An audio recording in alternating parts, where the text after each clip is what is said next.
بسم اللہ الرحمن الرحیم. ٹو دی پوائنٹ میں ہوں ساجد حسین. مضبوط مستحکم پاکستان پر ہم بات کرتے ہیں کیسے ملک و ملت کی تعمیر اور ترقی میں ہم نے اپنا کردار ادا کرنا. سندھ سے لے کے پاکستان اور مشرقی حصہ میں کیا ہو رہا ہے آج ہم بات کریں گے. اور ہو کیا رہا ہے, کون سی مین اسٹوریز ہیں. پہلے ہم بات کریں گے ام رباب چانڈیو, جو کہ دادو کا ایک بڑا فیمس کیس ہے. اس کے بعد ہم بات کریں گے مشرقی وسطی پر, پھر بات کریں گے موجودہ سیاسی اور اکنامک کرائسس پر. ام رباب کا جو ہائی پروفائل جسے کیس کہا جا رہا تھا, اس میں کیا پیش رفت ہوئی, کیوں 8 کے 8 ملزمان چھوڑ دیے گئے, اور کیونکہ عدم ثبوت کی فراہمی پر تو عدالتیں تو چھوڑ دیں گی, لیکن اس پہ بڑے اعتراضات کیے جا رہے ہیں, بہت سارے سوالات کیے جا رہے ہیں, بہت ساری چیمہ گوئیاں ہیں کہ سندھ سے جنازہ اٹھ گیا. اس وقت میں جوائن کیا سینئر صحافی مشتاق سرکی صاحب نے جوائن کیا. سر خوش آمدید کہیں گے مشتاق سرکی صاحب. Thank you.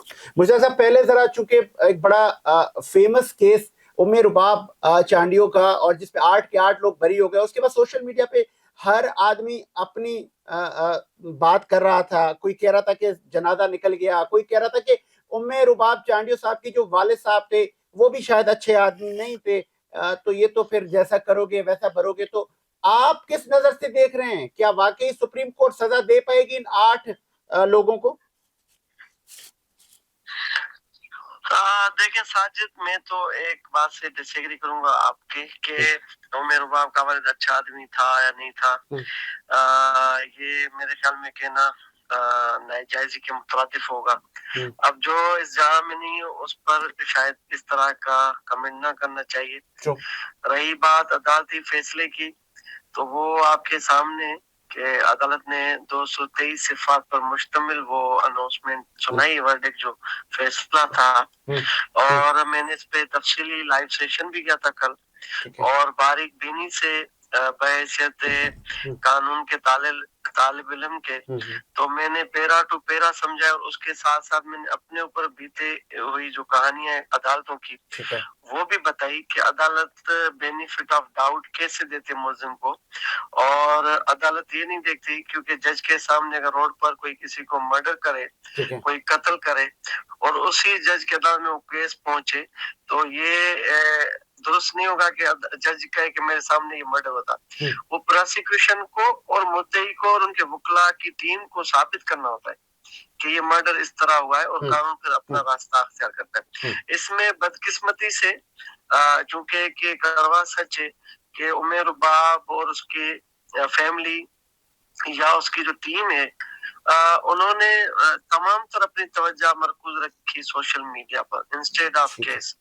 تو ان کو یہ چاہیے تھا کہ تمام تر توانائی اپنی کیس کو مضبوطی سے پلیڈ کرتے کورٹ میں, تو شاید کوئی ایک بھی ملزم بری نہ ہوتا. اب آپ دیکھیں کہ یہ جو سیکشن 109 پی پی سی ہے, اس کو ثابت کرنا ممکن نہیں ہوتا, مشکل ہوتا ہے بہت. اور انہوں نے نام ڈال دیے کیونکہ بندہ جس گھر سے 3 لاشیں نکلتی ہیں تو ان کے جذبات, ان کا غصہ, ان کی کیفیت وہ ٹراما میں ہوتے ہیں. اب ان کو جن لوگوں نے مشورہ دیا کہ بھائی جو مرڈرر ہیں وہ تو پتنی کون ہے, نامعلوم ہے, معلوم ہے, نہیں پتا تھا, لیکن وہ ایجیٹیشن میں ٹرائبل ڈسپیوٹ میں انہوں نے نام ڈال دیے سرداروں کے.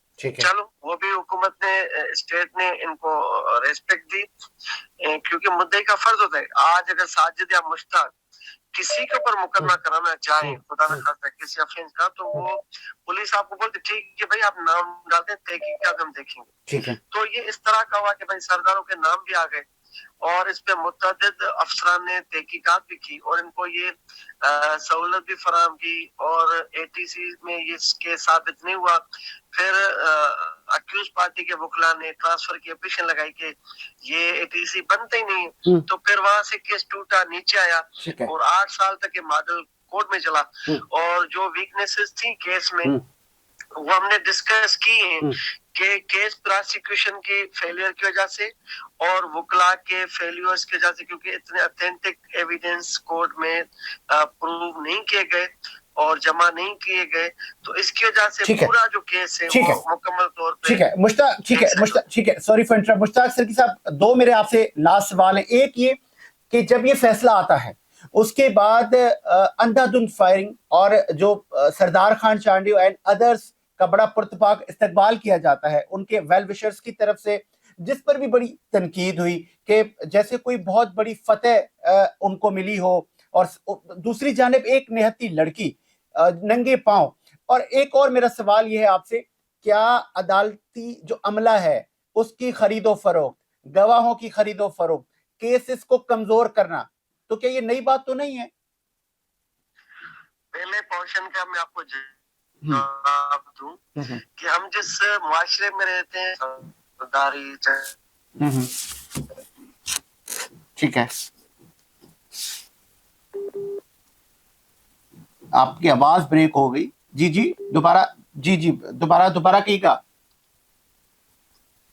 ہاں میں نے کہا کہ یہ جس معاشرے میں ہم رہتے ہیں پنپتے ہیں اور جو اضلاع میں ٹرائبل سسٹم ایگزسٹ کرتا ہے، جو جاگیردارانہ نظام ایگزسٹ کرتا ہے، ہم اس کے حصہ ہیں. تو یہ جو فائرنگ کی بات ہوئی ہے، اس کو خود ابھی میں نے ویڈیوز دیکھی تھارولی، میں نے اس کو بھی دیکھا ہے چیزوں کو، اور ہوم منسٹر صاحب نے بھی آج شاید غالباً میں ٹھیک ہے. آپ کی طرف سگنل ویک ہے سرکی صاحب. جی آپ کنٹینیو کیجئے گا. ہائی پروفائل تھا ساجد، اور کیس اتنا ہائی پروفائل تھا ساجد یہ کہ چانڈیو ٹرائب کے دو فیکشنز بن چکے تھے. ایک کہ عمر باپ کے ساتھ کھڑے تھے، اور دوسرے سرداروں کے ساتھ کھڑے تھے. اب ظاہر ایک کانٹے کا